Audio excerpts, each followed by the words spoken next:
Hello! Welcome to the Runaway Show! My name is Kona Archer. I'm going to be your host for today's show. I'm the best girl in the world. Oh, Kona! Kona! Alrighty. So Tony couldn't make it in today, so we just replaced him with Kona. Kona quit. Kona, you quit. Where are you going, Kona? This is a good podcast. Alrighty. Well, Kona got a good intro to the show going there. Adam, I know she is the best girl. She's the best dog. Good sweetie pie is going to be the best dog in the world. Sorry, I was eating a chicken Sammy. There I am. Sweet baby Angie. Well, we have a great show coming to you. Tony couldn't make it here basically because he couldn't handle the heat in the kitchen for Adam's Knicks coming to him for beating the 76ers. But we'll get into all of that here in a minute. Dave Dickerson couldn't make it today because, man, are they in a recruiting battle for their life right now for a pretty big recruit. So, couldn't have him today, but, there are a lot more important things than the Ride the Wave show when it comes to college basketball. But before we get into a crazy night in the NBA last night, before we get into why Tony didn't come because the Knicks are just handling the 76ers terribly, we have one person that we have to give recognition to that has bigger news than anything, and that's Ansley Weaver is the 2024 Elks Lodge Hoop Shoot National Champion! Woo! Congratulations to Ansley Weaver, a Paint Valley native, coming away with that mouthful of an award, Adam. I will say that. A mouthful. Huh? She is from Paint Valley. Yes. So Ansley, she went to Chicago over the weekend, and they had a tournament for all the best hoop shoot kids in the country. And she not only won that, she won best shot, as in they had some other competitions. She won that too. So she did not just win one thing this weekend. And we have even bigger news. Next Tuesday, she'll be on the Ride the Wave show. Next Tuesday. So make sure you're checking in next Tuesday. Man, do you ever remember doing the hoop shoot challenge whenever you were in school? Yeah, Shu came up to me and said I was never going to shoot, so why even waste my time? Okay, this is the first time I'm ever hearing of it. Now, I remember the punt, pass, and kick. Did you ever do that? No, but I do know that. I can't punt. And I can barely pass. Let alone kick. Now, I remember doing something in, gym class that was punt, pass, and kick, but I didn't go to, the thing where you see Andy Reid.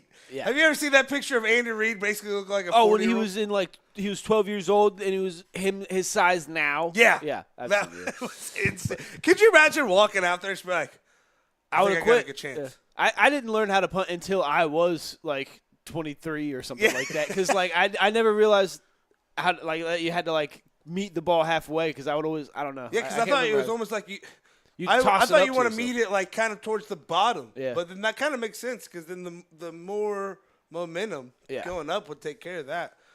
But I don't know. I guess I probably learned more. Now, this might shock you a little bit, but I think I learned how to punt from Pat McAfee and just listen to him over the years.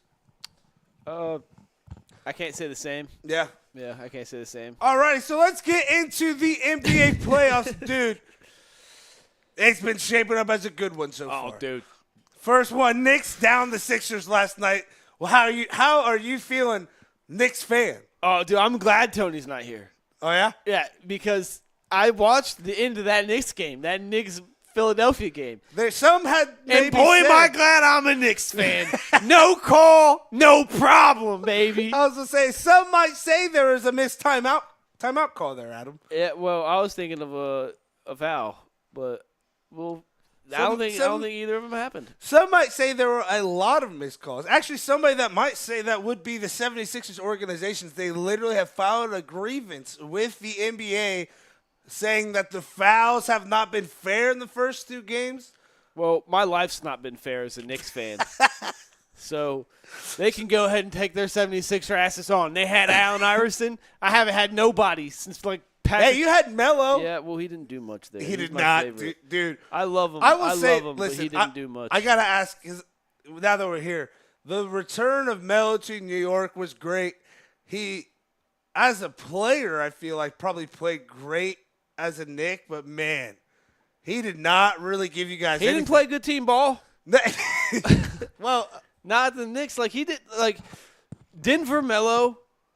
He was like That Melo. commercial. Like when people say, "Hey, Melo's the," like they'll say it jokingly to make Jokic fans mad, but they're like, "Yeah, Melo's the best 15 in Denver." Well, Denver Melo was cold. If he didn't mess up that legacy in New York, then yeah, it'd be true. Yeah, because then after New York, he was down to Houston, nothing. OKC, nothing. I always forget that he was at Houston. Yeah, I always forget he's at OKC, and then after He was still starting at OKC though. Now, When he went to Portland, he wasn't doing the Trailblazers. I felt like he would have been great if he could have just accepted that off the bench role. Yeah. And I think it took till LeBron was on the same team as him for him to be like, Yeah, okay. which makes me mad because like coming out of high school, like they were one and the same. Like it was like either of these guys could be that guy. Yeah. And then it wasn't until probably Melo's second year, maybe third year at the Knicks, they were like, all right, there's clear difference. this. That's when I stopped being So- able to be on that argument, and I was just like, LeBron sucks Why? because he's 'Cause- trash. Yeah, I mean, Can't hit a free throw. now would you have Life's ugly. would you have rather have Melo? Because you were a Melo fan before he went to Denver, right? Yeah, I was a Syracuse fan because of Melo. So would you have rather him went somewhere other than Denver? So my thing is because he was supposed to go to Detroit. They didn't have a ring. Then it looks like his career is probably a little bit different. Yeah, I mean, I would have liked that just because the aspect of him having a ring, but But is he the same Melo as he was in Denver? That's where I come to, because then you're running into Tayshaun Prince, you're running into Rip Hamilton, you're running into Chauncey Billups, you know. he ended up playing well with Chauncey later on. Later in Chauncey's career, but that was still kind of like that It was the before- twilight of his prime, if I had to say Yeah. anything. Like Chauncey's, it was the Yeah, twilight of because Chauncey's he prime, hadn't like, won that the- title yet. Then that year he kind of went on a tear, and then after that, I think he was like, "All right, I won my title. I'm not really the guy." Because they went the next year, got swept by the Spurs. So I think after that, he was kind of like, "Not my time." So if Melo was there, then maybe he takes over. But then that means they're probably gonna get rid of Tayshaun Prince, which they Yeah. ended up doing anyways. So because they wouldn't have got Milicic, which. Milla bitch is more like how he played. Like, damn. Speaking of the Nuggets, though, they squeaked by last night against the Lakers, and Magic Johnson said that he was so upset, so sad, crying in his mansion that he couldn't even tweet about the game. crying in his mansion. He was so upset he couldn't even bear to tweet about the Dude, that's those like 21st century bullshit thing I've ever. How upset were you? I couldn't even muster a tweet. I couldn't even bring my fingers to tweet. My tears were just leaking on the screen. I couldn't register my fingerprints because my screen was wet from my tears. It's like, all right, Taylor Swift. Now, I do want to say this though. So that last If she night, wrote teardrops on my guitar now, it'd be teardrops on my phone, on my iPhone. yeah, on my yeah, because nobody picks up a guitar anymore. They like, I learned this cool guitar app. What about a guitar? Nah. Why would I waste my time with that? I have this app right here. Don't need to play guitar. So that's what people ask me. They're like, "Did you learn piano on an app?" I'm like, "Fuck you." Yeah, I've always seen the guitar apps. I've never understood how somebody could actively learn how to play a guitar. Yeah. On those. Now, never made sense to me. Don't hear what I'm not saying. Those like makeshift Guitar Hero games that are on phones now, where it's like a keyboard and you play a song and stuff like that. That's amusing. Like I'll play that. But like, how am I supposed to learn a piano off of 4 dots? Like, doesn't make any sense. It's not a good way to learn music for sure. No. Back to relevant conversation here, though. The Lakers have now lost to the Nuggets 10 times in a row, dating back to last season when they got swept, I think, in the Western Conference Finals. The problem is, though, last night the Lakers are up 20, blow a 20-point lead. Jamal Murray just makes an absolute crazy, I would say crazy shot, but like cold-blooded right in the face of Anthony Davis. Don't know if AD could have done anything better. Yeah. And it was right after such a just normal missed brick layup. Yeah. Like there was it was absolutely not a foul. No. It absolutely was not a foul. No. We'll put the video on Twitter, let you guys decide. Yeah. But there was absolutely no way in hell it was a foul. It just wasn't one of them. No, and then the first game, they were right there, and then I think they ended up losing by like 14. But I hate saying this, but it was a pretty close 14. Like I feel like they kind of blew it out of the water late in the game. I feel like going back to LA, LeBron knows better than anybody. Like they have to win the next game, and then I guess you definitely don't have to win the game after that, but you pretty much need to even it up 2-2. And the problem is where you made the Nuggets understand that you can play with them and you can be right there, and then you also lose. Like that's hard because that kind of shows you, where you could be up 20, still lose. Yeah. It's got to be deflating, but at least it's not deflating. Like I don't know, which would you rather have? Would you rather have that happen than you go back and you have home court advantage for 2 games, or would you rather it happen in Game 4?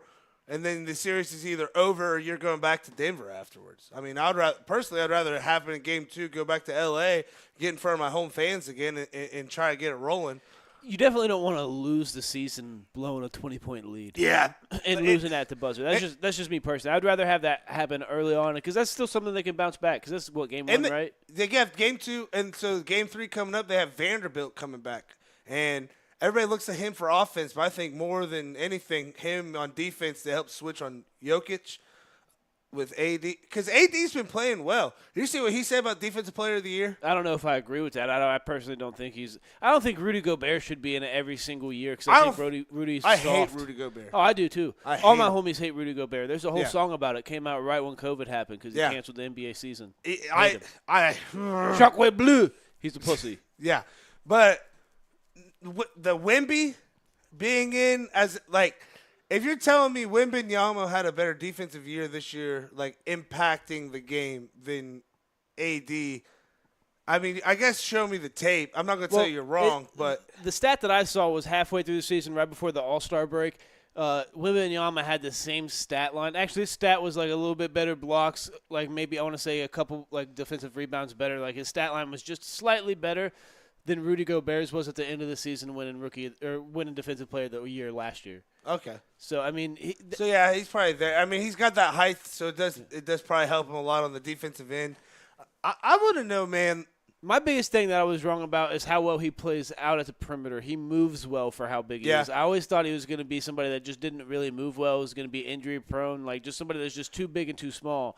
But his small frame doesn't really seem to matter. I want to see where they land in the lottery and then who they end up getting because I'm intrigued on who they – I don't know if they want to add through the lottery.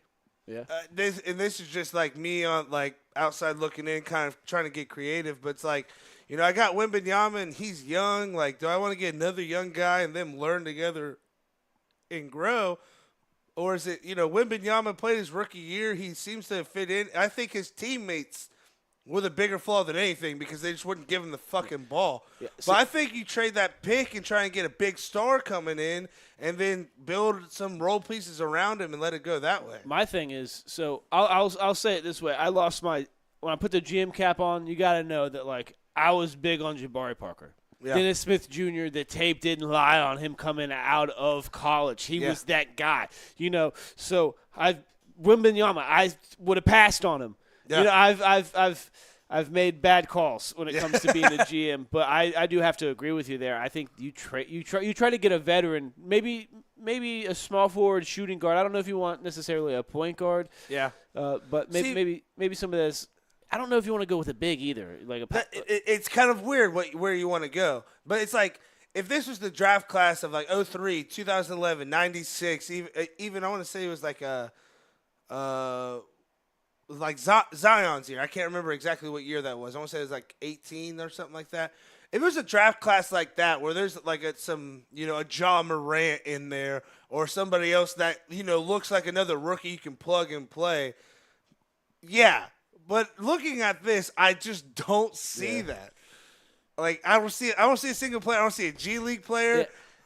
Yeah. See, I've seen more G League players that are like of a higher caliber than college players, which I mean they're professionals. They should be that way, but it hasn't always been that way. And I'm just saying I don't see one this year that's like let's just absolutely stand out above the other. Yeah, no, I and agree it's with Pop. Pop is getting closer to the end than the beginning. You know what I mean? Like, he's been closer to the end than the beginning so for it's quite like, a while. Why, if you're Popovich, do you want to even do that? You know what I mean? I'm looking at the Spurs and be like, listen, I mean, for 22 straight years, we made the playoffs. Like, for 22 straight years, we had winning seasons. We have sucked. I'm almost done. I'm not trying to rebuild you so that when I leave, you can do it again without me. They need a player like a Paul George when he was first leaving Indiana, or like a Melo when he was leaving Denver to go to New York, like that style, like a player like right around that point in their career. Because like one player can like so we'll just go to the next thing after this as well, because the Celtics, they get Drew Holiday this year. I don't think he's the big impact. Kristaps Porzingis, man. Drew Holiday, he's a defender amongst defender. Usually when like they come out, like they just came out with like the NBA players voting on like, oh, I wouldn't want to fight him, or I wouldn't want to like guard him. He's overrated. Most underrated. Yeah, they always say Drew Holiday a lot of times is like usually one of the harder defenders to go against. Yeah, but like Kristaps, man, I was watching them against the Heat, and like, I mean, there's people like right in his face. He was Jokicing, you know, like there's no way that should go, and it goes in. And I feel like it's taking off from Tatum. Tatum's like, I don't have to go out here and score 40 or 50 for us to have a shot to win. Yeah. I don't know what the hell has been going on with Jaylen Brown. Is he hurt? like he's My been thing quiet with Porzingis here. is like him and Melo complemented each other so well. And Like, they were great to play with on 2K together. Just couldn't do it in real life. And then same side of the coin down there in Dallas, him and Luka just couldn't play well together. But they were on paper such a great And team. I think that it's finally looking at Tatum and Porzingis is like how Porzingis and Anthony would have been if it was Porzingis and Denver Melo. It's a pretty good comparison of what's going on here. And so it's like, well, you got to think he's also where he had the injuries in New York, the injuries in Dallas. He's lost that athletic step. He's more of like a Dirk type player now, a little slower, a little bit more big, I guess. I think when that happens to players like him, because he wanted to be the guy, he gets drafted to New York to be the guy. You get an injury, and you're like, I can't be the guy. Pingus. Sorry, every time somebody talks about his draft, I just have to say that. I'll be honest. When he got drafted, my first thing was, who the fuck's this guy? and then I was like, hold on, let me look him up. So I watched some of his tape, and I was like, okay, we got somebody here. That's the thing, man. When it comes to like the NBA drafting like the kind of foreign players, and now at this point like the G League type players, all the fans hate it because like I haven't heard of this guy. But like I just don't think the NBA draft is the same anymore. Like I don't think it's like, and I don't mean that in a bad way. Like I do actually like the Euro players coming over here. I kind of think it helps. I think it's going to help the NBA game kind of get back to some more defense. I have really liked that the NBA players have come out and said, look, the rules have been changed too much. Like the 70s, the new 50s, what we kept hearing all season, because it's just easy to score. And I think with the European players coming over and kind of implementing their game, defense is a huge part of, like, that's why you don't see in the Euro leagues them getting to 130, 140 every game. It's because they're locked down. They're playing defense. It's hard to score. And I think that's why, you know. Well, like Jokic and Doncic both said that it was harder to score in those leagues. Now, when they said it, everybody took it the wrong way, and they were probably taking it like, oh, there's no way those leagues are better. Anybody in the NBA would beat them. Yeah, they would absolutely beat the shit out of them, 100%. But they're not gonna be dropping 130 points on them. No, they're gonna beat them like 98 to 50. Yeah, they're not gonna have 60 points. They're gonna have a good 25, 30. Yeah, but that's the same as scoring in, and that's where it's like. Some of these records, man, that gets broken, it's almost like, you know, like he's scored this amount of points in this many games, blah, blah, blah. It's like, yeah, but you're comparing it to something where it was just a completely different game. Well, now any NFL record that gets broken has an asterisk record. It's like that was before the 17th game was, or this was after 17 games were added. It's like, well, he broke it in 15. He could have broke it in 16 games, but you guys just – added Gave this, him and now 2 there's more. always an asterisk next to his name. The crazy thing, though, is that Megatron still goating it out there with his records. With 3 years in, and he is still holding it, the receiving records. And people getting close to like, man, thank you, Lions, for being good now, but screw you guys. Yeah. Barry Sanders, then Calvin Johnson, like 2 of the greatest football players of all time, same franchise, 10 years in, fuck them, done. Yeah. Like, all right, let's go on to the Cavs. Cavs have been blowing the Magic out these last 2 games. The Magic were a good story this year. Sweep them. Sweep them out of the playoffs. That's all I got. Get the brooms? Get the brooms, man. Get the brooms. Yeah, I'd have to say get the brooms, too. Donovan Mitchell's a guy that I've always been really high on. My cousin Caleb loved him at Louisville just because he's a Louisville guy. He's born and raised there. Not Donovan, my cousin. Yeah. But then, so he followed him to the Jazz. And then when he left the Jazz to Cleveland, a lot of Cleveland fans didn't know who Donovan Mitchell was or what he was about. Yeah. But, yeah, no, he's that guy. And I'm glad Cleveland's finally starting to realize that they need to get behind the Spider. Him and Darius Garland, man, are such a unique combo and everything. And this Great young backcourt. This dude. might shock some people. But, like, my favorite player and person to watch on the Cavs is Evan Mobley. I mean, we can't all be perfect. I know he's from USC. We've all made bad choices. I knew him and my biggest thing that I like recently that I called was him and Scotty Barnes being the 2 best players in that class. Yeah. I thought he was going to win Rookie of the Year over Scotty Barnes, but I still had Scotty. I was like, it could go either way. I just like how, Wemby, he's tall and big and he can dribble the ball, and everybody's like, he's like a guard in a big's body. And it's like, I like that Evan Mobley can do all that, but not, like, perfectly. So that's, like every time he does, like, he can do between the legs, do a spin move, hit jumper on you. It looks silky smooth. But he's like, yeah, I'm a big man. I want to get down the post and bang with you. Like, I only want to do that if I have to.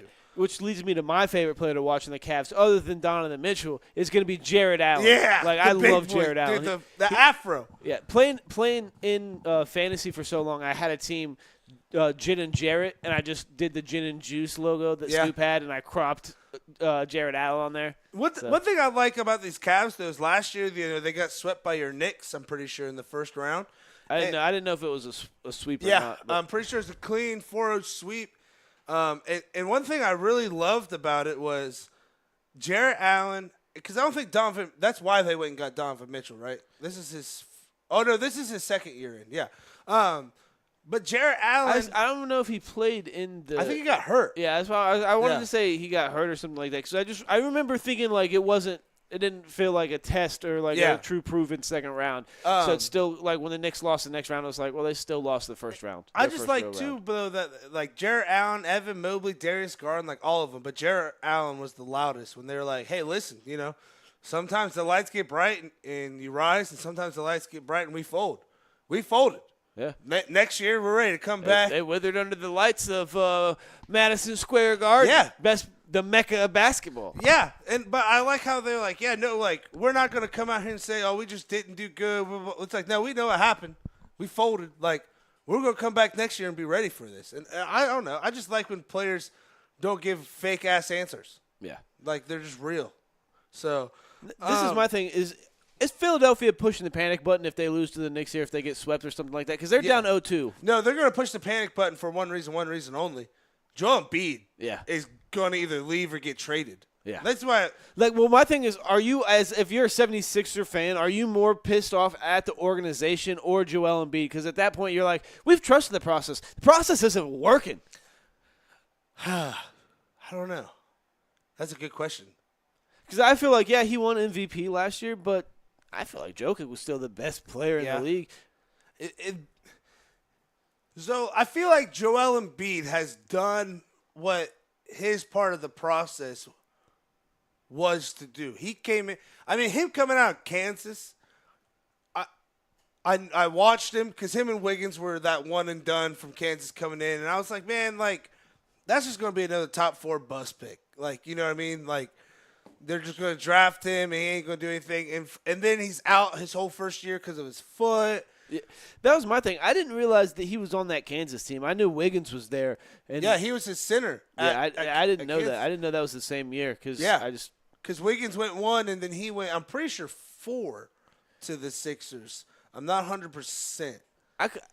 I thought that was the year that the Knicks, or not the Knicks, the Cavs had a 1-4. So maybe he went 3. I know it's the same year for sure. But on the same breath, I think that 1-4, they might have had Anthony Bennett as number 1. I think. No, that was a different year. That was pre Kyrie. Okay. I think it was Anthony Bennett was number 1 overall. Sucked ass. No, yeah, he was Cavs like one of the worst. Yeah, because he's Canadian. Yeah, and then Cavs got number 1 pick again. Got Kyrie. Yeah. I think the Kyrie year that they had 1-4, right?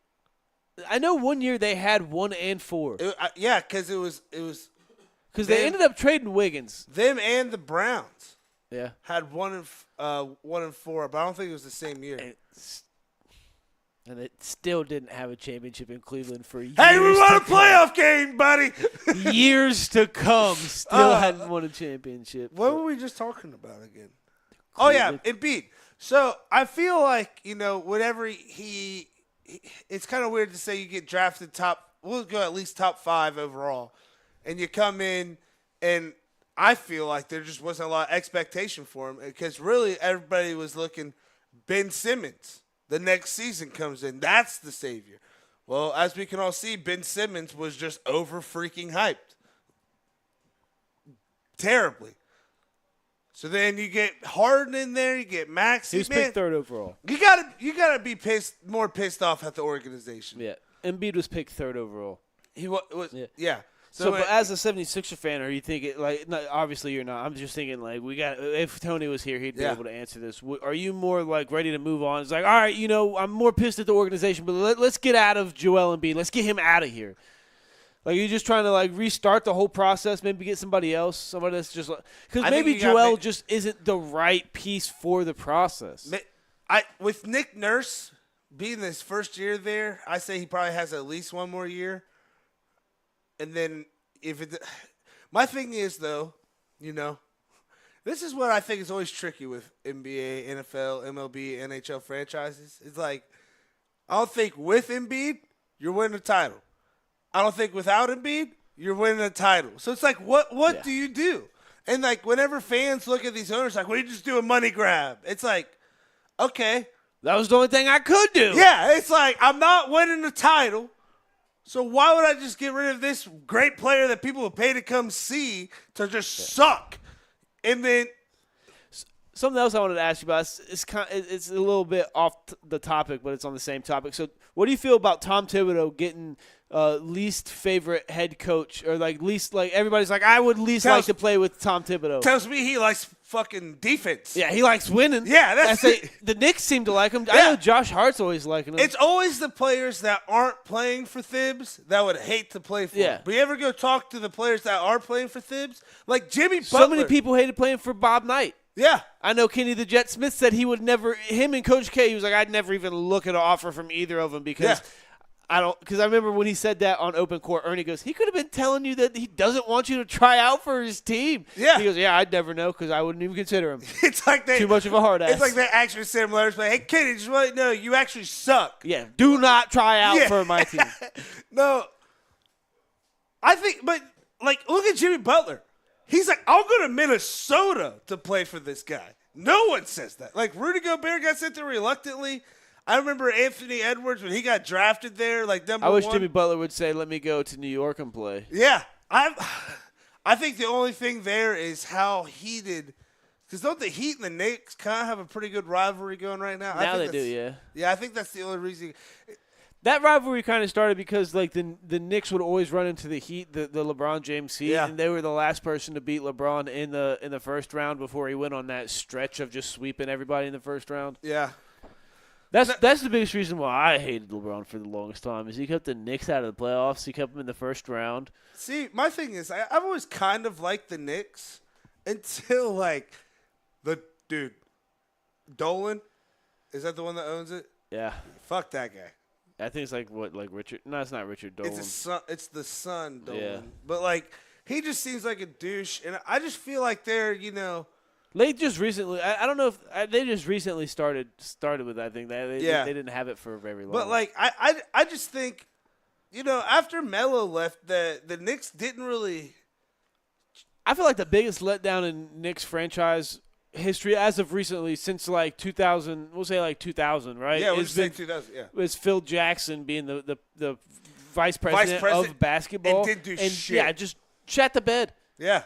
Shat the bed. I felt like it bad. I felt like it hurt his legacy. I was like, that kind of 100%. paints you in a negative light. Like Before we forget, talking NBA, I just remember Ansley Weaver is now in the NBA Hall of Fame. The Basketball Hall of Fame. She's there. Hall of Famer from Pate Valley. But back to your say about Phil Jackson pretty much sucking ass. Well, he didn't suck ass his whole career. He just sucked a little bit of ass there at the end of his career and ruined his legacy as a Knick. I think he was one of those guys where like, hey, don't let him pick the players. Yeah. Just give him the players. Now, something else, it's nice to see that the Knicks are consistent through and through as an organization. Not only do they get players at the end of their career to where they just get them and pay them a little bit too much to ruin their career like Tracy McGrady or just hurt their legacy extremely. We'll do it with the VPs. We'll do it with the actual backside. I feel like they put a, have you thought about ruining your career? Well, we're bored. Are you not quite yet a has-been? Have you ruined your legacy yet? No? Come on down to the New York Knicks. Because they did it to James Gandolfini and the chick who played Carmelo from The Sopranos because they tried to use them to lure LeBron back. They did a commercial from Witness Protection to, like, in the set of Sopranos. I was like, get out of here. Come on. LeBron was probably like, I'm not ready to be a has-been yet. Call me in, like, 15 years. I was hoping LeBron would come over to the Knicks. Another thing going NBA-wise, we kind of mentioned him there a little bit. Dude, Anthony Edwards is making his voice heard around the NBA. Drawing at KD, beating the Suns handily. Is that 0-2 as well? Is the Suns no, that's 1-0. Is 1-0? Okay. Yeah, but they will play tonight. That's the thing that pisses me off about the West is they're just on a delay. Because yeah. I remember we watched that game at work at Verizon. If you got a Google account, give us Google reviews of Waverly Verizon. We're the best. Yeah, but we were watching. We watched that game there, and that was like, it seems like it was so long ago. I saw something today. Yeah. I thought we could have a very see good a lot of things, a lot of days. I feel like we could have a good conversation about it on our conversation show. Is KD becoming irrelevant? Yeah. Maybe. So this is what I read. He's ashy. He got bald spots all over his head. Like, I mean, ball's life, and it feels like he can't win one without somebody like Curry. So this is what I saw. Didn't do shit at OKC other than go to the finals and give LeBron his first title. He was still young. No. Yeah, no. He should have run one with Russ before they traded James. Yeah. So then they get rid of Harden and all that stuff. He goes, and Steph Curry will forever be remembered for the Warriors titles. Maybe Clay and Draymond, but it will never be KD. Like, KD will always be an afterthought. It sucks that it got overshadowed that the first time somebody ever came back 3-1 was actually Curry, but the first time somebody did it in the finals was the very next series. And it was LeBron. So, like, then he goes to Brooklyn. Yeah. Do we even have to explain that? It doesn't do anything. Meets up with Harden again. Shits the bed. He goes to Phoenix. Shat the bed again. Yeah, like, what's going on? Like, he was talking about, I was actually healthy most of this year. Oh, yeah? Well, it didn't really show for it. You had a quiet year. You guys are the 7th seed. Yeah. No, the 8th seed, I think. Who's the 1 seed? I think Timberwolves the 1 seed. No. I thought it was Denver. I thought Denver was the 1 seed, but I could be wrong. I'll look it up here.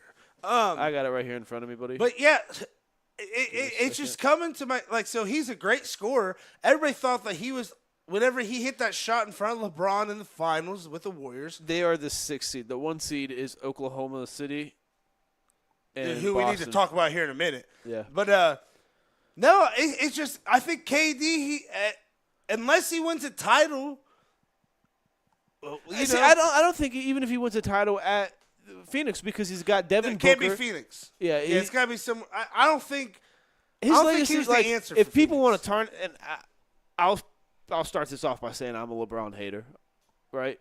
But if people want to say that like LeBron's legacy is tarnished because he left and went to the Super, no, Durant's has been tarnished. He can't win one on his own. He hasn't been able to, Yeah. And nobody can really win one on their own, especially at this day and age. But like, you didn't just go like what LeBron did is he got Wade, he got Bosh, right? They didn't really do a whole lot together. Except Wade won that title with Shaq.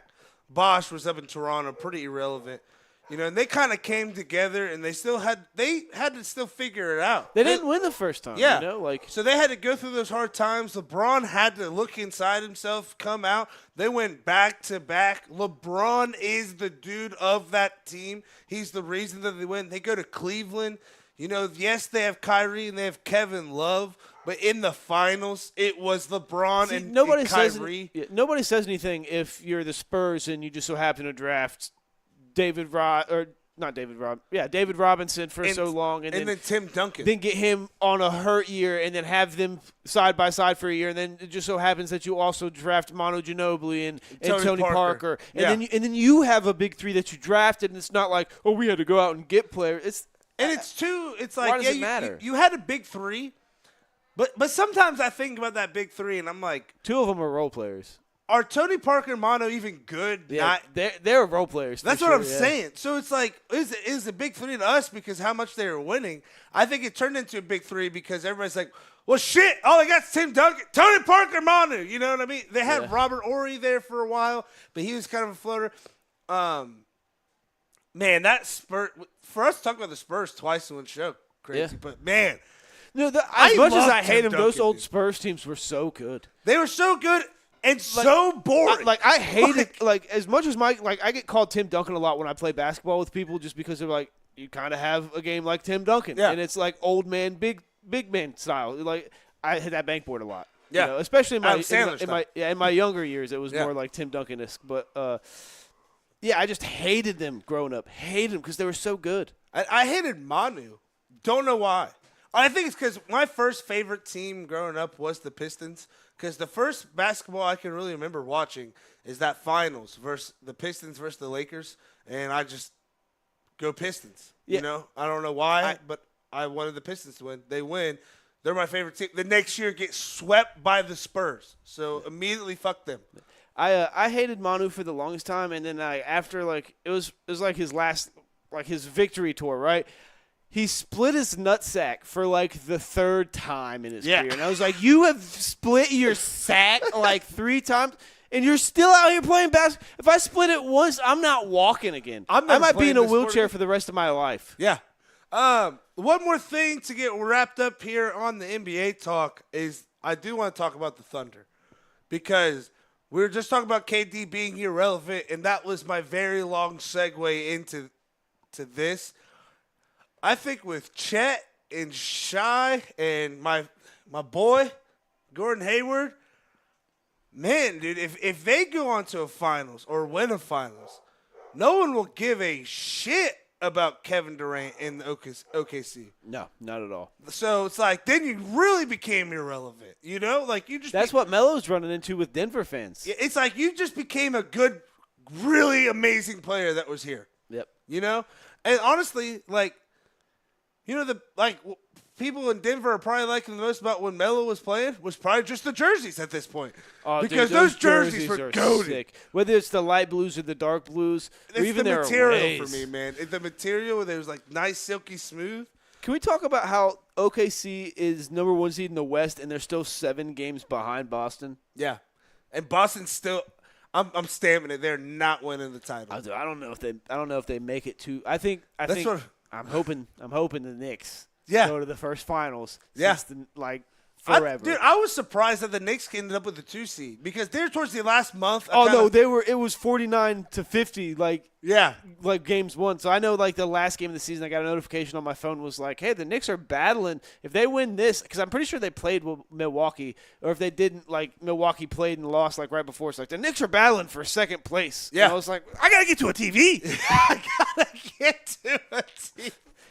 I'm pretty sure I just ended up watching it on my phone. I got to get to the TV on that one.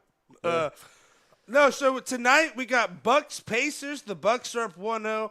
The Wolves play the Suns. The Wolves are up 1-0. And the Clips play the Mavs. That's the one that we didn't really talk about. I think that's a series that you got to give it 4 games. Yeah, I always forget that the Clippers are kind of a super team in their own. Paul George, Kawhi Leonard, Russell Westbrook, which he's kind of I think we're missing one. I hate how we are. James Harden. Oh shit! Yeah, Yeah. he took the fat suit off. Yeah. First, yeah. I can't, that's why I was like, they were up. They're beating Dallas, and but they're the 4 seed. Yeah. Like how? Yeah. because James Harden's the reason why they're the 4 seed. I think it's like nobody pays attention. Dude, the Clippers, man, like get out of the Western Conference and we'll talk. Get out of the second round and we'll talk. They've only done that leave once. L.A. Yeah. Like somebody will like you. God. The worst thing they did was leave San Diego and go to L.A.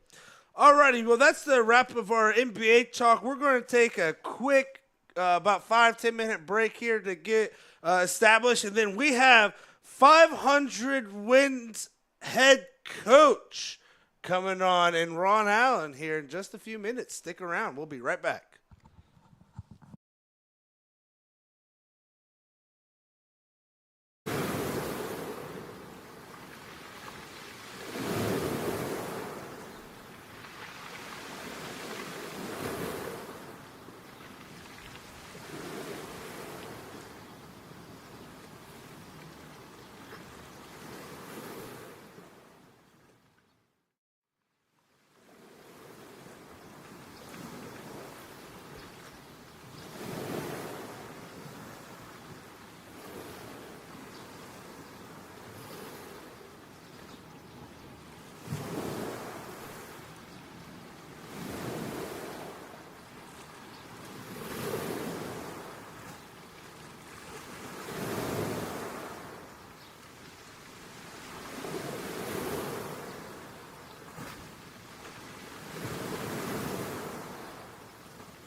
And welcome back to the Ride the Wave Show. I'm your host, Clay Archer. We got Adam B-Dubs here to my left. And MVD, Derek Borland, will be coming in with some chatter here in a minute.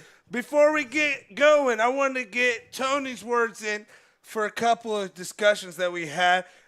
He did say that Tony Parker and Manu were studs because of their basketball IQ. Yeah, I think that's what made them great. And that's he why said that Tony Parker in the post was a really good guard. Oh, he was. Yeah. He was. There's a guy I played with, and his name is Terry Coleman, the Terry Coleman Scoop. It was like he was like 50 playing with everybody from Vinton County, like people that had graduated within like the last 10 years at the time. It was like 2015, so it's going all the way back to like 25. So like people in their prime, and he was just keeping up with them. He reminded me a lot of Tony Parker. And then he said that KD was the Finals MVP in both of their Finals wins. Okay. Yeah, maybe he wasn't saying LD as he texted LD. It did take me a minute to realize who the fuck he was talking about. And then he said that, he took Giannis to 7 games, and it took his big toe being on the line for the Bucks to go to the finals instead of the Nets. So, sure, we'll give you that one. Well, I mean, the reason he won those finals MVPs is because they were too worried about Steph to worry about KD. Goats know where to put their feet. They are great. They're like excellent at climbing mountains and stuff like that. Like they don't fall off. But he said, he's not what he used to be, but irrelevant, probably a little too rough because he's still out there dropping 30 pieces. I agree with that. He said that he's definitely ring chasing. Nobody's denying that. Yeah. He's definitely. Now let's get great words from Tony. I love that he steered away from Philly. Yes. Didn't bring up anything about the Sixers and trust the process. But let's get to the conversation that I've literally been waiting to have all day. Since yesterday. Literally since yesterday, we've been talking about this. Derek, we had to give him a microphone because me and Adam talked about it for about 30 minutes yesterday. I guess we didn't come. We thought we came to a resolution.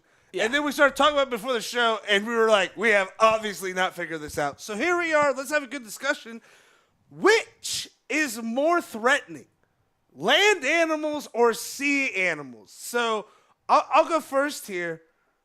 I don't know. Yeah. That's my answer. Derek, me and Adam talked about this a little bit yesterday. What are your initial thoughts, land or sea? Well, okay, so what do we mean when we're saying threatening? So that's what we're saying. Exactly. Because, I told Derek sure, science teachers can tell us there's food chains in the water. No.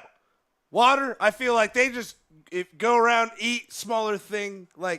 I feel like when he said this, I was like, yeah, in the water, you have to worry about every single direction, up, down, left, right, here. It's not just up, it's up, over, anywhere, 360 every single angle. You know what I mean? It's 180. But on land, the only time you have to think about that is if an eagle is coming at you. And that's not very big. A lion, I don't know. Derek, what are your thoughts? Oh, an eagle will fuck you up. That's what I'm saying. Yeah. And news alert, bald eagles, not that rare. Okay, let's get that out there. Well, they're endangered. They're around Ohio.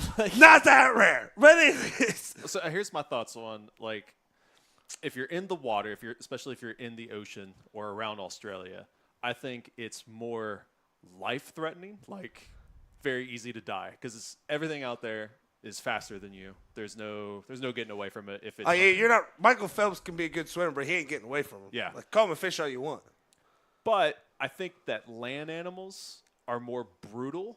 Like a that makes bear. Sense. A bear will just hold you down and just eat you alive. Yeah, see, that was more of the thought process. So Clay's original question was, which is more vicious? So brutal would be a good So I would say that. Here's where I come back though too. So have you ever watched? Do you know who the Bear Man is or the Bear King? Yeah, The dude that was on Bear Island, Kodiak Island. There's a video recording on YouTube. Man is getting eaten alive, passes out from the pain, wakes up, still eaten alive, just screaming, dude. It's sickening. That's terrible, it's sickening. But okay, so we're looking at the higher ups, right? I got a call from the high ups, okay, and we're talking about the bears, and we're talking about the sharks, and we're talking about big other things in the ocean that we probably don't even know about. So that's another thing that I got to yesterday. It's like, man, we don't even know all the stuff. Even that's the under stuff we do know. So, like, it's just nightmare fluid out there in the ocean because you have stuff like the Man of War, which has, like, 100-foot-long tentacles that just anytime you touch it, it's just, like, immediate poison. Like, Yeah. there's, like, a little tiny squid like this big that's like, oh, you touch it, guess what? Death. But there's, like, little Poison. things, like, if you think about on land, like, I don't know, scorpions. Like, if you go sleep in Oh, dude, spiders, black Yeah. widows. So- I'm playing Grounded right now, and it's terrifying. Derek, back to you. I don't know. I'm at a law here. So I still don't know which one I'd pick because my initial thought was land animals all day Oh, dude, long. for me, it's the sea. I feel like the sea is. The factor of the sea for me is the unknown shit. Yeah. Well, I think I'm also looking at it in the scope that the sea itself is True, the sea itself could kill you. Yeah, that's true. Well, I don't know. Because then if you're going that route, tornadoes, I've heard, not the nicest kind of things. Or earthquakes, technically the land. So like last time I checked, that's where they came from. Was the No, like land. I guess like deserts are for that, like the biome. I was thinking of like the biome, not necessarily like natural disasters, because I wasn't thinking like tsunamis or anything like that. True. I was just thinking like, No, now if you're in the Amazon, can it like rain too? Yeah, it can rain too much and maybe flood. Yeah, So like absolutely. you got. we're dealing with that currently here in Southern Ohio. I was like, what? I literally was just thinking, what's it called when it rains too much? A flood. That's what it is. Derek? Monsoon. Well, here's the question. Which do you think you have a better chance of surviving against? A lion coming out of nowhere and pouncing on you, or a crocodile? Oh yeah, why'd you have to go? I think crocodile? I have I thought you were going shark when you said that, and I was like, well, that's easy. Shark. I'll survive a shark coming at me. I see it all the time. You just get rotated, pussy. You know what I mean? You tell the shark to go No, over seriously, there. go watch any dive. You're supposed to be a professional, so I might lose a hand. I might lose a hand. But I feel more confident doing that than get out of here, kitty. Do I have a laser pointer? Because I feel like I want to That's try true. that. I would I don't love know. to try that. I don't know if it I works thought on you were lions. supposed to just punch crocodiles on the nose.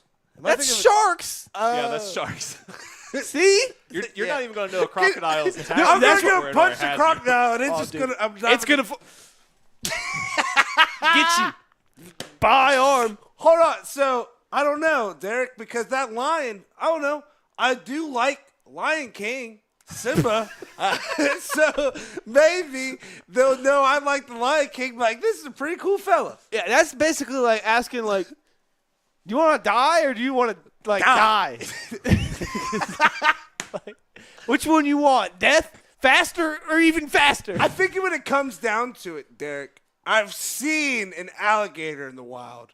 I've never seen a lion in the wild. Well, he said crocodile. Yeah. And What'd I say? You said There's a alligator. There's a big Oh. difference between an alligator Yeah, and so- crocodile. Wait, So- are crocodiles more in Florida than alligators? No, No. crocodiles. There's been sightings recently of the Florida crocodile, which they said was extinct, but they say it's coming back. But usually, crocodile, you're thinking of like the South African crocodile, like the Yeah. fucking, like the big sons of bitches. They're like The 17 Nile foot. crocodile. Yeah, Because the I was Nile going to say crocodile. lion, Crocodiles. because I've seen a lion in the zoo, but man, I guess I'd be seeing a lion in action, but it would Bro, you also see be a the lion last every thing I time you saw look in to my your life. left. Huh? So you see a lion every time you look to your left. Rawr. I'm going with crocodile. Yeah, no, I would rather fight a lion personally because crocodiles, they have the same death roll that alligators have. So, like, say they get your leg, right? They're not, like, biting through it and ripping it off. No, they're ripping it out of the gonna rip you socket and ripping it off of you. Give me And I the feel lion. like that I'm would, going with the lion Yeah. because I think I can talk to it about Lion King and make amends with it, and we're well, going to be friends. I always told my mom that on my, like, I got the 40th tattoo. birthday, Hakuna Matata. He'll see it. Yeah, he'll know. I told my mom my 40th birthday because I don't want to live past 40. I'm going out and I'm fighting a lion. Worst case scenario, I die and it's like, well, I mean, badass. He fought a lion to death. Or I win. somehow, miraculously, it's accident. I win. Maybe I chicken out, duck, and he just impales himself, right?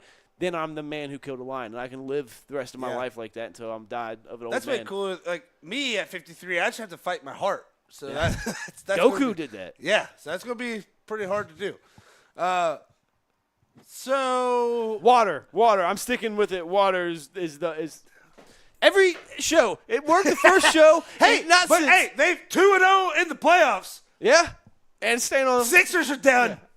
They're going down 3-0. Let's go, baby. I think I gotta go with the C for one reason only, is because of the unknown. I feel like the aliens live in the sea. Oh, dude, they do. They're called octopi. Yeah, I think the octopi are the front. I think aliens literally live under the water, and they only come out. They send out like their pets, which are like that's like hey, their go dogs. see if anybody's watching. Yeah, that's like their cats actually, because they're like. Well, now I hate octopus. Can it be like? Aren't you allergic? No, you're allergic to shellfish. And cats. Yeah. Anyway, what are you thinking, Derek? Well, so like I'm usually like one of my biggest animal fears are bears. Mine's bees. Yeah, I know that. Piketon Part 2 happened at Waverly. I screamed and cried. And guess what, Derek? Was gone in 10 seconds. No, 1 second. It was not even near us. It just flew by him. He started freaking out for like 5 seconds. And it fell just down. 20 minutes away. It was not 20 feet, not 20 Anyways. But then I think about polar bears, which are basically land and water animals at the same time. Sure. And there's no, if you see one of those and you don't have like a boat to get onto, you're dead. Fucked. There's no surviving. Because they actively hunt you. Yeah. Unlike sharks or alligators or lions, none of feel like those they things just run actively into hunt you. you. Polar bears do, and they are. So hold on. There's been reports of Nile crocodiles waiting at certain water spots that they know people are coming down and getting water at, and boom, get them because they they'll like do to that for taste the deer. human flesh. I saw this video the other day of like a deer getting water out of like a reserve, and the crocodile, alligator, whichever one it was, came up to get it, and the deer looked like Dobby and got away. Bounced back. Yeah, because that's the same thing where it's like the video's like, I know motherfucker when I see you, because like the gator like slaps the ground. He's like, shit, man. But you could always not go to where the crocodile is. Yeah. But if you ever see, even if the polar bear is like 300 polar yards away, you're dead. So here's my thing. It's like if these dudes go into where these polar bears live, do they just pull up and the polar bear's like, smell bitch. Yeah, I'm going to go find these bitches. I'm going to eat them. Like, don't care if they're 3 million miles away. Yeah. I will find you. I will kill you. They're starving up there. Yeah. They are, in fact, starving. That's true. We're ruining their ecosystem. Come on, humans. There's a video. Recycle. That's not the problem. There's a video out there of some dude. I don't know if he was like a scientist or what, but he built like himself like a clear cage to sit in, and a polar bear came up and was trying to get inside. And it was really cool. Like he was just opening his mouth. You could see directly into it. And he's like, oh, this is pretty cool. And then the polar bear got on top of it. He's like, oh, I don't actually know if this is going to hold and not break, and I'm going to die. I don't know if this is actually cool anymore. Yeah. This is very uncool now. So are you going with land or are you going with water? I'm going with water. It's more dangerous. Yep. So we all went water. Well, don't go swimming, people. Yeah, it's really like the Marina Trench. How much do we really know what's going on down there? Nothing. We don't know anything. Godzilla's down there. Now, I'll tell you one of the biggest, scariest animals to see on a baseball diamond is someone that has just kicked ass 500 times and then some. I'm talking about a guy that went to Malone and got put in the Hall of Fame. Still in the top 10 for many a things. Yes, and I am talking about a guy that is having his Zane Trace Pioneers humming right now. The one and only Ron Allen. Beautiful mustache. That is, oh my. Ron, I got to start this conversation with one question. Do you watch My Name is Earl? No. Oh, man, your mustache is better than his. So if you ever watch it, just know yours is better. Thanks for joining us today, Coach. Take time out of your day to talk to a couple of idiots. Hey, I'm an idiot too, so we're all in the same category. All right. Well, Coach, we had it there in your introduction. First off, congratulations on getting your 500th win. What did that mean to you as a coach, getting that win with your Pioneers? It's called I've coached for a long time. I mean, to get 500 wins, when you can only play, about 27 or 30 games in the high school season. I mean, you've been around an awful long time. But, it was definitely satisfying. And, the kids knew about it. Not that I really said much, but somebody else had told them or whatever. And we came through and we've been playing good baseball all year so far. Yeah, I want to talk to you about that good baseball because you guys are on a heater right now. We're getting close to tournaments.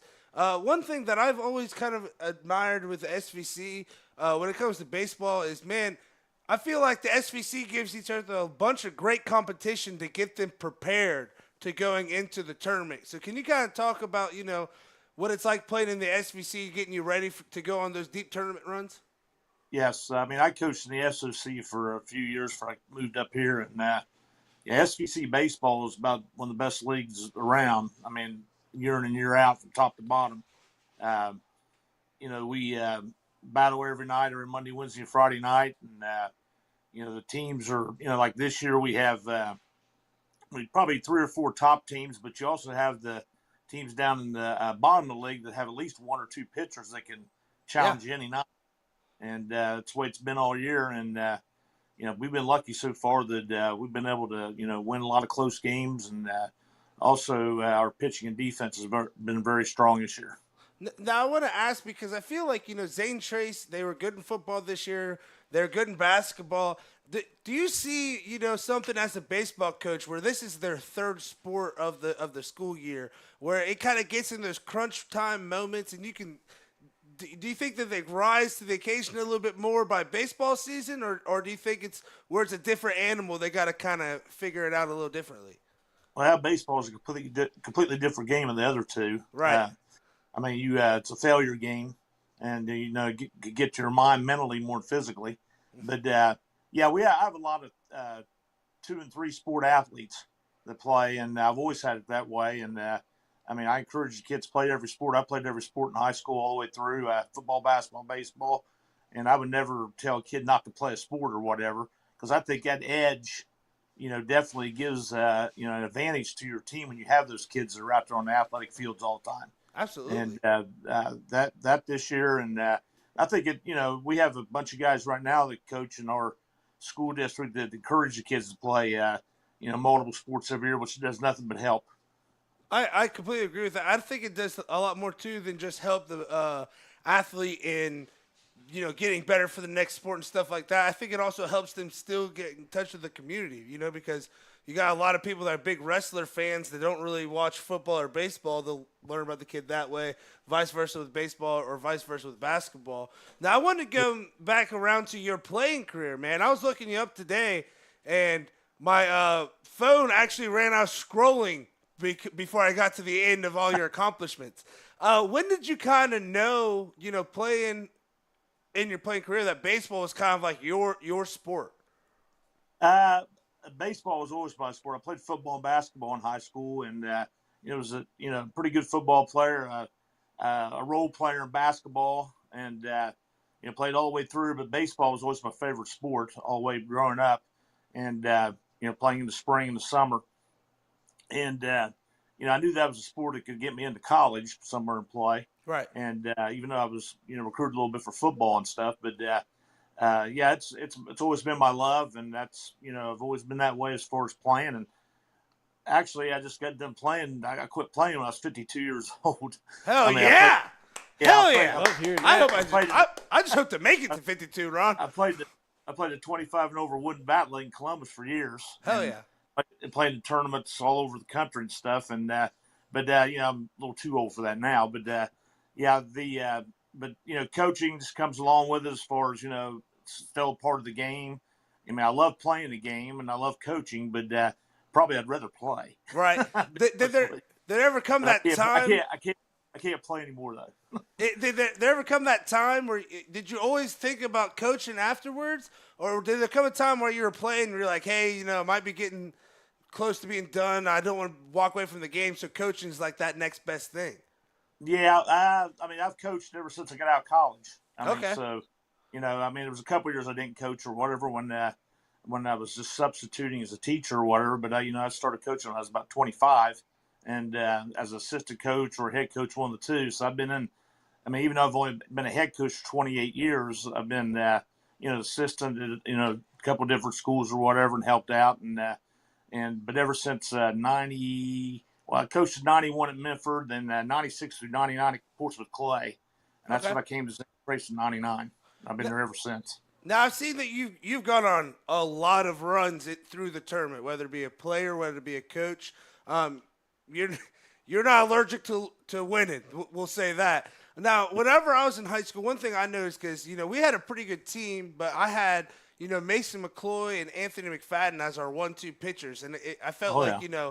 if you have two I good remember. pitchers, that they're going to kind of what's going to push you through whenever it comes to the tournament time. That was kind of Yeah. like my biggest relief or idea come to whatever in high school. What do you coming from a guy that won 500 games, something I'm not even close to doing? What do you think the biggest factor is to have to make a good tournament run here in the Ohio tournament?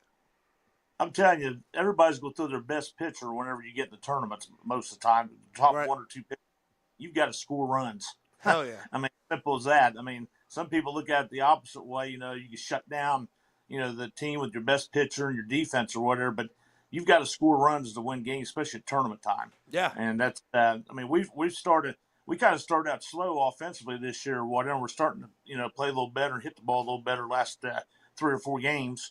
But mostly pitching and defense is what carried us at the beginning of the season. But you got to score runs when it gets to be tournament time. I'm glad you said it because I'm a big defensive guy. Yeah. Did you have a question? Oh no, just hit dingers. Oh yeah, the hit dig. So I wanted to come. We don't hit any dingers. Now, Coach, I wanted to come back to your college days. I know I'm jumping around here a little bit, but I saw that you were at Malone, and you were not just there playing, man. You were in your bag, to say the least. What was made you so good? I mean, I've read a lot of things about you and about as a player, but I never got anything that dove into how you prepared for games, how you went up to your at-bats, whatever you're pitching, stuff like that. So, Yeah. kind of walk us through you as a player. I never pitched in college. I pitched in high school, but Okay. yeah. I mean, I always had a good work ethic.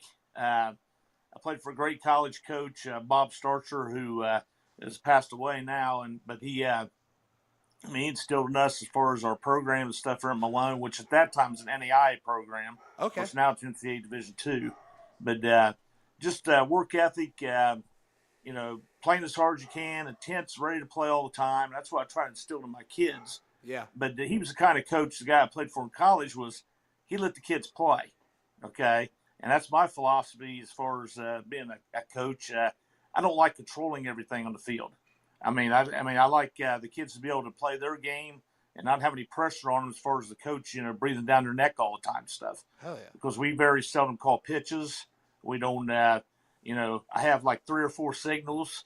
We don't call numbers out. We don't do any of that stuff or where we just play baseball. And that's, I love that. I think it's easier for kids to play that way if somebody's not, pressured on their neck all the time and stuff. Coming from a player, man, that's a dream coach right there. Now I got blessed to have Coach Combs and Holland and Shoemaker. I feel like I got blessed with good coaches. But man, anybody that's gotten to play for you, just know as a player that's the best you can ask for out of a coach. Now, Coach, we've been talking about your baseball career. Your Pioneers, they're hot. I think they're going to have a great tournament run here. One more baseball question, then we got a couple other questions before we get you out of here.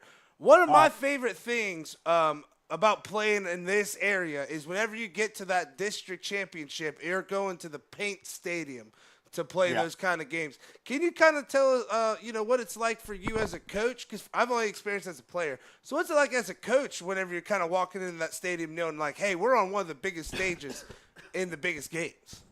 Yeah, what's good for us, we have to drive 3 miles. Right. The VA, when they moved it there about, it's probably been about 12 or 13 years ago, where all the district tournament was over there. Of course, it's kind of like the convo of basketball or whatever. That's where you're going to, the district tournament's going to be at. And they also play some games, Division II down at OU. But, it's good. Good for the kids. The fans or the parents, fans or whatever like to come to the games there and play. And plus, all of us has played on that field during the year too. Yeah. At least a couple of times. And but it's always. It's good that we play at a place like that. We used to play like it back in the old days. We played like at Northwest and Jackson and places like that. District finals. Yeah. You used to have as big as crowd and stuff, obviously. Right. But out there, it's kind of a central point of the district, and it's good that we play out there every year. Hell yeah. Plus it gives that pro feel to it, right? Yeah. Yes. It gives the kids, I feel like that gratification, but it's like, this is a big game, and I'm on a big, like, it kind of gives you the full moment. Yeah, I feel like that would be bigger than the convo. I mean, the convo is huge. Don't get me wrong, especially for a basketball guy. But I just feel like playing on a professional level stadium would be a little bit different. And most of your Division IIs played down at OU at Bob Marine Stadium down next to the combo. Yeah. Okay. So that's got a turf infield. OU's field does. So, okay. I mean, both of them are good spots to play for your district tournaments. Right. Now, Coach, we got a couple of non-baseball questions for you before you get out of here. The first one is, let's say you guys go, you win state, you guys having a great time, and you're about to go out to get your dream meal after your state championship win. Where are you going, and what are you eating? I would probably go to Thurman's in Columbus. That's my favorite place. Hell yeah. Hell the yeah. Terminator. Yes. Yeah, Terminator. I like pounding those Terminators. Let's go. All right. Ron, we got to hang out outside the show, man. I'm ready to go. Now, Yes. oh, you have one? Yeah, I do have one. I was going to ask, what do you think's which one would you rather not come face to face with? Crocodile or a polar bear? Oh, man. Well, I can't outrun a polar bear. It'd probably chase me down. Hey, I wouldn't want to come face to face with either one of them, to tell you the truth. But, I'm probably the alligator. All right. Okay, so he goes with alligator. I got scared by the polar bear, man. Yeah, but maybe the alligator will turn around and run back in the water or something. I don't know. I was telling them, man, when I saw an alligator chomp, I was out. I was like, I'm going to take my chances with the polar bears. So, I wouldn't want to fool with either one of them, actually. well, hey, your advice is probably better than ours because your advice has won 500 games and ours has done this. So, Ron, thank you so much for coming on today, man, and we'll be rooting for you as you guys go to try to get that state title so you can go to Thurman's afterwards and kill some Terminators. That's where I definitely would go, no doubt. All right. Well, ladies and gentlemen, the 500-win head baseball coach, absolute legend, Ron Allen. Thanks for coming on, Coach. Thanks. So he goes alligator. Yeah. I was not thinking that. I definitely thought he was going to go with polar bear, but man, I don't know, man. I don't like that alligator. Yeah, if I had to pick one out of those two, polar bear or alligator, I'll probably go versus alligator, honestly. See, my thing with the polar bears, I feel like I got there on a boat, so I can just get back on the boat.